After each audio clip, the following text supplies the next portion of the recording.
Hi, I'm Rabbi Johanna Hershenson. Welcome to Words of Torah.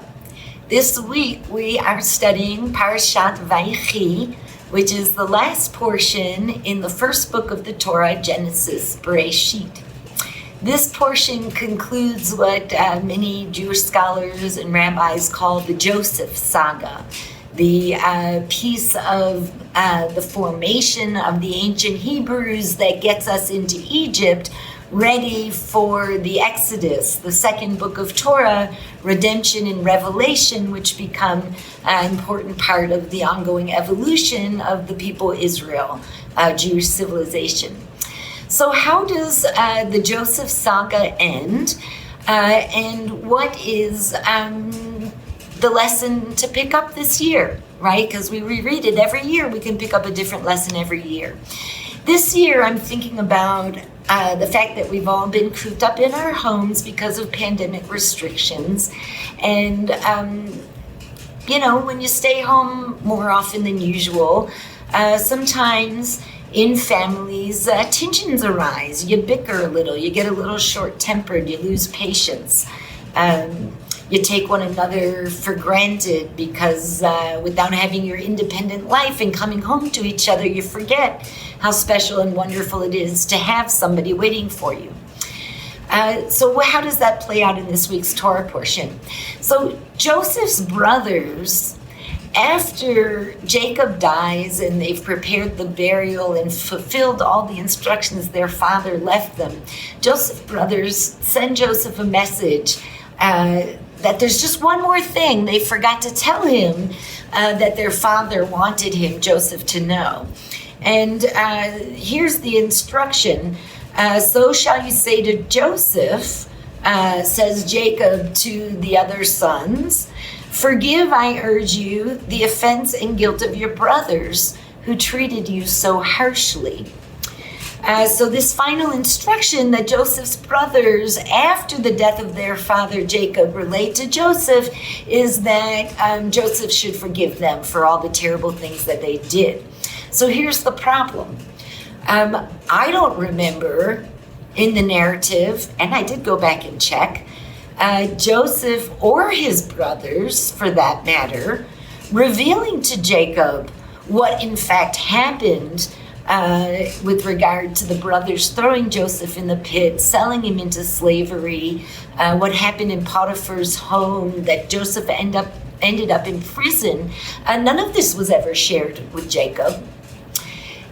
So that begs the question, how would Jacob have given this message to the brothers? So then you have to wonder, the brothers feeling nervous that maybe Joseph gestures thus far have been fueled by the excitement of reconciliation, and once the honeymoon's over, he might still have these grudges. Not sure. But it does beg the question, to what extent is it okay to tell a little white lie for the sake of family peace, for the sake of solidity and holding the family together?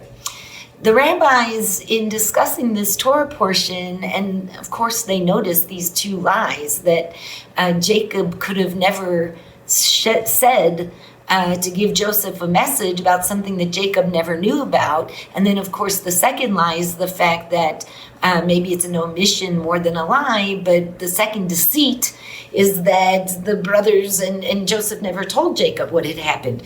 So we've got these two lies, and yet to us they seem reasonable because they kind of keep the peace. And in fact, the ancient rabbis coin a term, shalom bayit, for the sake of peace in the home, in the household. It is okay to tell a white lie, but of course there are rules. Not every lie is okay. If the white lie is about something that occurred in the past that can no longer be changed and can in fact give a sense of peace and wholeness and resolve to the members of a family, it is permitted.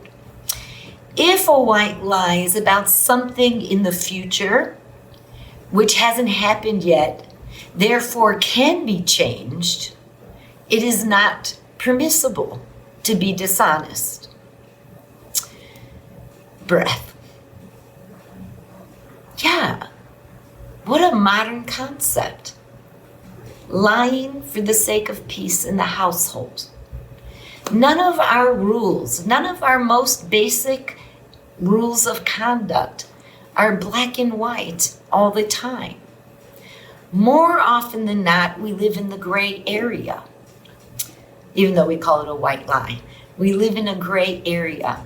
I appreciate that sometimes Torah just sounds like life as I experience it. As we enter into the new year on the Gregorian calendar, I wish you a safe, healthy celebration, and I look forward to next week when we study next week's Torah portion. Shalom.